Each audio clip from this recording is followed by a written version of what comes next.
भले ही जेब में गांधी जी हो या न हो, भले ही जेब में गांधी जी हो या न हो, लेकिन पढ़ाई करने के लिए दिल में आंधी होना चाहिए।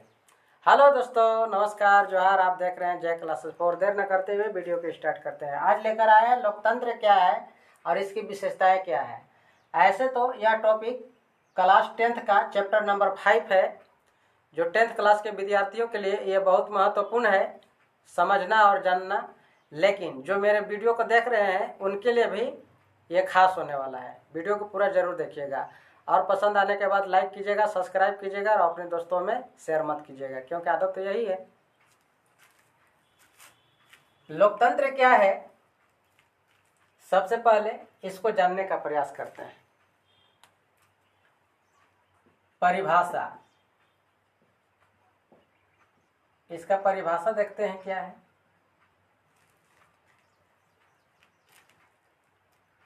तो लोकतंत्र जनता का, जनता के लिए, जनता के लिए और जनता द्वारा शासन है। जनता द्वारा शासन है। यह कथन अब्राहम लिंकन का था। यह कथन लोकतंत्र की परिभाषा में बिल्कुल फिट बैठता है।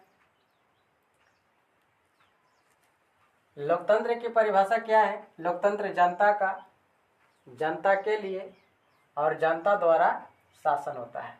मतलब यह है दोस्तों कि लोकतंत्र में चुनाव होता है और यह चुनाव जनता के लिए होता है।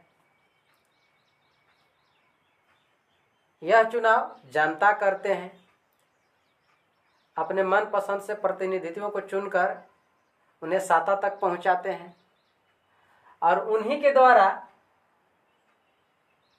जनता पर शासन होता है। वास्तव में भले ही उनके द्वारा जनता पर शासन हो रहा हो, प्रतिनिधियों के द्वारा जो सत्ता तक पहुंचाए हों, लेकिन प्रत्यक्ष या अप्रत्यक्ष रूप में, असलियत रूप में जनता का ही शासन होता है। दुनिया के लोकतांत्रिक व्यवस्था में देखें तो भारत पहला स्थान पर आता है। दुनिया में सबसे लोकतांत्रिक व्यवस्था के मामला में भारत पहला स्थान पर आता है, क्योंकि भारत जो है दुनिया के सबसे बेहतरीन लोकतांत्रिक व्यवस्था कायम रखता है। दुनिया में भारत लोकतांत्रिक व्यवस्था दुनिया में सबसे बेहतरीन कायम रखता है, इसलिए भारत नंबर 1 स्थान पर आता है। ये कैसे संभव हुआ? तो ये संभव दोस्तों भारत के संविधान द्वारा संभव हुआ है। क्योंकि आप भी समझ रहे हैं या जानते हैं या आप कभी पढ़े होंगे कि दुनिया में सबसे बड़ा एवं लिखित संविधान भारत देश का है। तो भारत देश में संविधान लागू होने के वजह से, संविधान से देश चलने के वजह से और लोकतांत्रिक व्यवस्था करने के वजह से संविधान में दुनिया का यह सबसे बेहतरीन और अच्छा लोकतांत्रिक व्यवस्था बन पाया है। शाब्दिक अर्थ देखें लोकतंत्र का, तो लोकतंत्र 2 शब्दों से मिलकर बना है। लोकतंत्र कितने शब्दों से मिलकर बना है? 2 शब्दों से। पहला है लोक और दूसरा है तंत्र। अगर लोक के बात करें तो लोक का अर्थ होता है जनता, जनता। लोक का अर्थ क्या होता है? जनता। और तंत्र का मतलब होता है शासन। तंत्र का मतलब होता है शासन। तो इस तरह से लोकतंत्र का शाब्दिक अर्थ भी होता है जनता का शासन। मतलब आप ये कह सकते हैं कि लोकतंत्र में सर्वोच्च शक्ति जनता के पास होता है, जिन्हें वोट देकर, चुनकर, अपना मनपसंद से उन्हें जिताकर सत्ता तक पहुंचाते हैं। उनको बदलने का भी अधिकार जनता को ही है और जनता से ही सरकार को शक्ति मिलता है। तो इस तरह से कह सकते हैं लोकतंत्र जो है जनता का शासन है या जनता द्वारा शासन है। अब इसकी विशेषता पर बात करते हैं। तो विशेषता क्या है? विशेषताएं क्या है? तो विशेषताएं तो बहुत ज़्यादा है दोस्तों, लेकिन यहाँ पे 4-5 विशेषताएं की बात करेंगे। कमियां भी है, लेकिन दूसरे वीडियो में कमियां की बात करेंगे। विशेषता देखते हैं क्या है इसका। तो लोकतंत्र की विशेषता ये है कि लोकतंत्र में हर किसी को सत्ताधारी से सवाल करने का अवसर मिलता है या अधिकार होता है।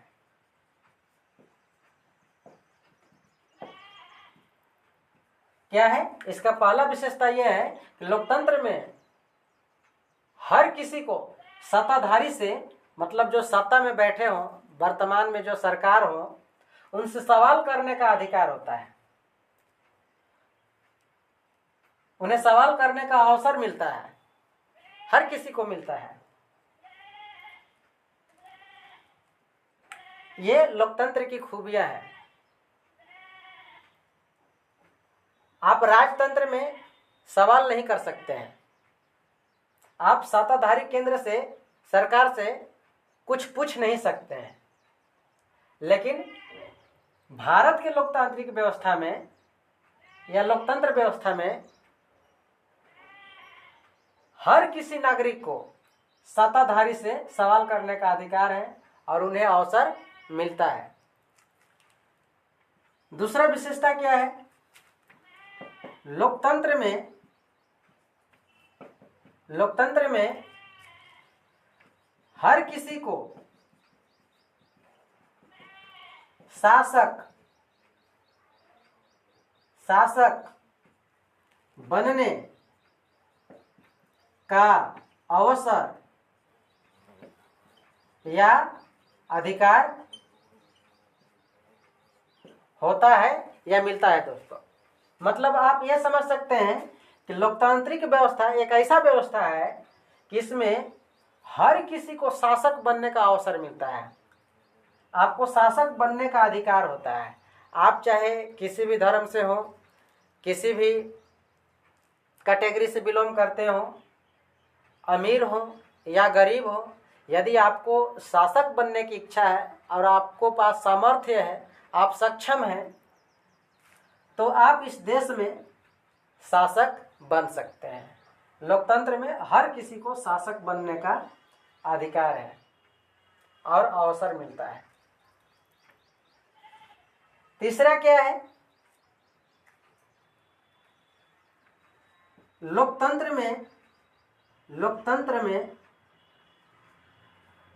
में सभी वर्गों का समान प्रतिनिधित्व होता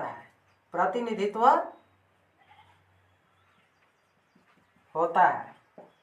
लोकतंत्र में सभी वर्गों का समान प्रतिनिधित्व होता है। उन्हें समान अवसर दिया जाता है, उन्हें समान रूप से अधिकार पाने का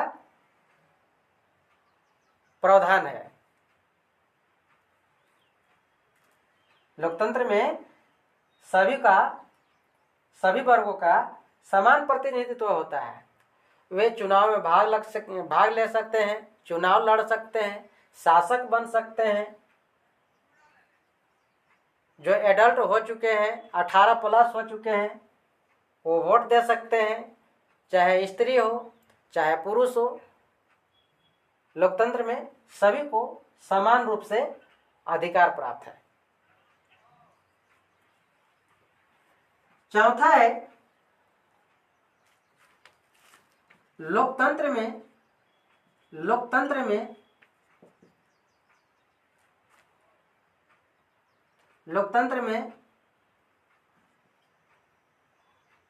सरकार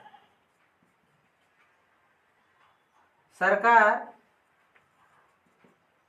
का विरोध